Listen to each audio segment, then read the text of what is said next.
14. She clearly likes him. Since Bryce wasn't willing to help, Natalie could only rely on herself. She had to find her child. She absolutely couldn't let her father and the others win. She made up her mind and returned to her family home, but did not go in through the main entrance. Instead, she snuck in through the backyard, carefully avoiding all the surveillance cameras. Her father had taken Liam, so the first place she thought he might have taken him was this house. If her father had him hidden in any corner of this place, she would find him, leave with him, and never return. But even though she looked all over, there was no sign of him. He wasn't there. She raised her eyebrows, but before she could think about it anymore, she heard a sweet voice say, "Wow, I'm so tired." It was Cheryl. Natalie was shocked.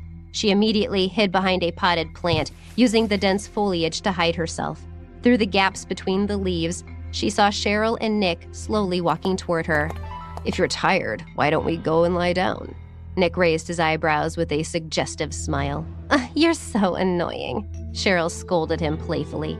He pulled her into his embrace and lightly touched the tip of her nose. "I know you like it. Why won't you admit it?" "You're so annoying. I'm ignoring you." Cheryl, whose thoughts had been exposed, pretended to be angry and turned her face away.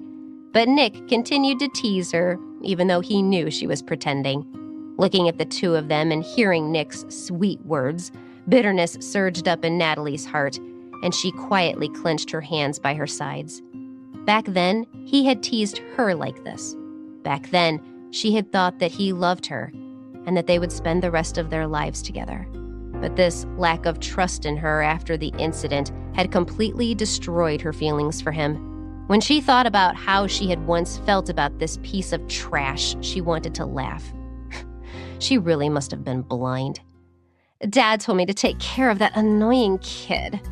When Natalie heard Cheryl mention her son, she quickly stopped her mind from wandering and listened attentively.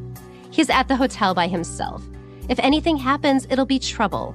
But I don't really want to go," Cheryl pouted. She wasn't willing to go to the hotel to take care of Natalie's son. Nick frowned. In all honesty, he hated Liam. The boy's existence reminded him of Natalie's betrayal all those years ago. But as Cheryl had said, he was very important to the Davidson family. So he weighed the pros and cons, suppressed his disgust, and said to Cheryl with a smile, "I'll go with you." "Really?" She was pleasantly surprised. He nodded. "Let's go." "All right." "Liam's at the hotel."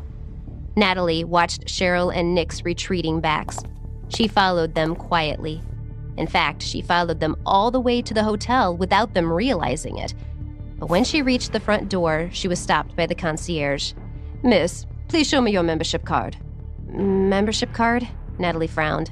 Seeing her doubt, the concierge explained, "Our hotel requires a membership card to enter."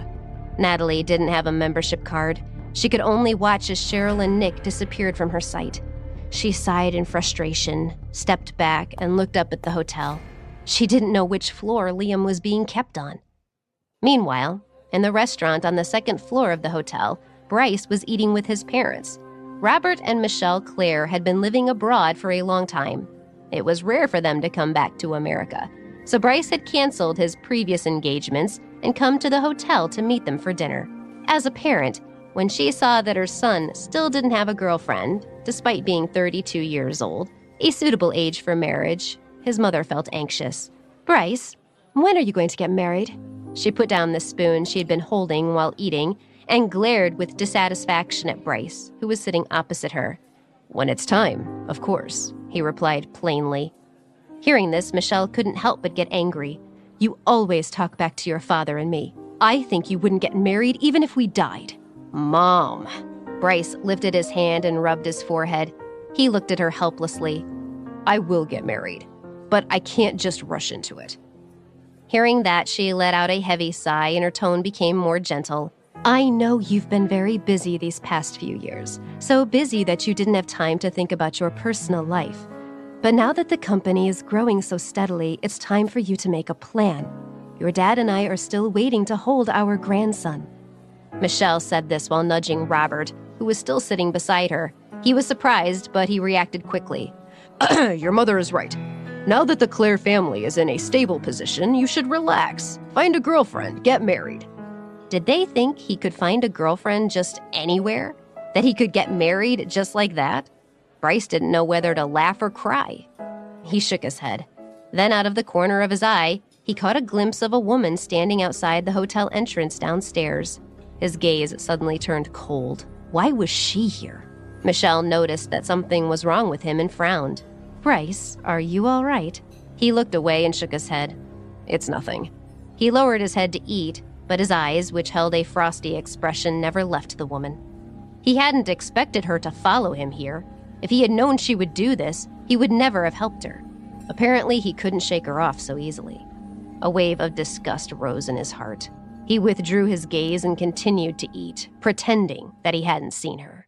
Downstairs, Natalie didn't know that she had been spotted by Bryce.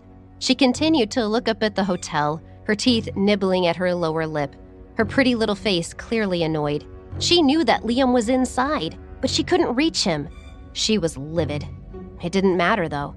As long as he was here, she had time to find a way to get him out.